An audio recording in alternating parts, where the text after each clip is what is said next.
5, 3 what? Anatomical, 2. What are they again? AC, glenohumeral, sternoclavicular, scapulo, scapulocosta, And the suprahumeral or subacromial, right here. Right? All right. You got to check them all. When someone has, if you're going to check someone's SC joint, it usually goes anterior, anterior, superior. How do you check that? How are you going to motion that?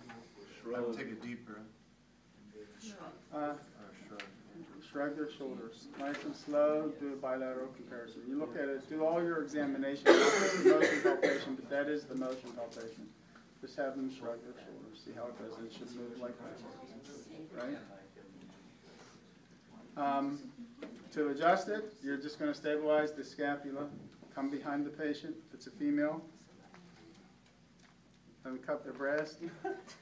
This right across like this. Thrust straight in. Remember, it has to go pede. We'll show you on a person in a minute. If it's gone superior, we're going to need to torque it, right?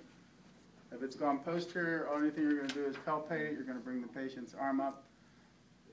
After you've abducted it, then you're going to what? Extend. That's all you're going to do is extend. Okay? Everybody got that? If it's the AC joint, you're just going to stabilize it. You're going to just feel for the springy motion as you're stabilizing the humerus against the patient's chest. Right. To set it down, all you do is hold it with your second metacarpal phalangeal joint, abduct the patient's arm, and now what are we going to do? Externally rotate, right? While you're holding this in place.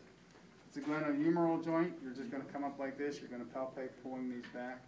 And you should feel it move back and spring back forward, right? If it's gone anterior and inferior, which is the primary way that it goes, you're going to stabilize onto the humeral head, rotate it around, hold the humeral head in position with this hand here, come around this way, come behind your patient again, have the patient, it's female, cup their breast, stabilize on the scapula and thrust it up. Right. The patient will probably be seated when you do that. If it's gone posterior, bring this up, internally rotate, and just adjust it forward. Right. You can use your thenar here. You can use your pisiform. You can put the patient prone. The scapula, they're going to rotate like this, right? And so if it's medially rotated, or fixated in the medially rotated position, you're just going to have your patient bring their arms up. You're going to feel the rotation of the scapula. If it's not rotating as it should compared to the other side, the adjustment is on this side. You're going to be using your pisiform, stabilizing here, and you're going to be thrusting back in this type of a mechanism to restore that rotational misalignment, okay, to restore normal movement. Always adjusting through the fixation.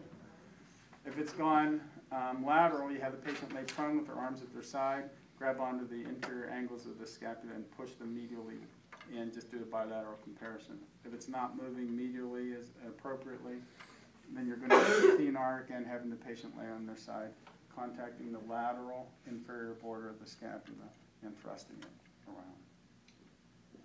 Okay. Is that all for the shoulder?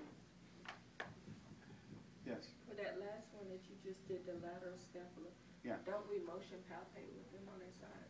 No, prone. Okay. If you want to just review that, we get a model.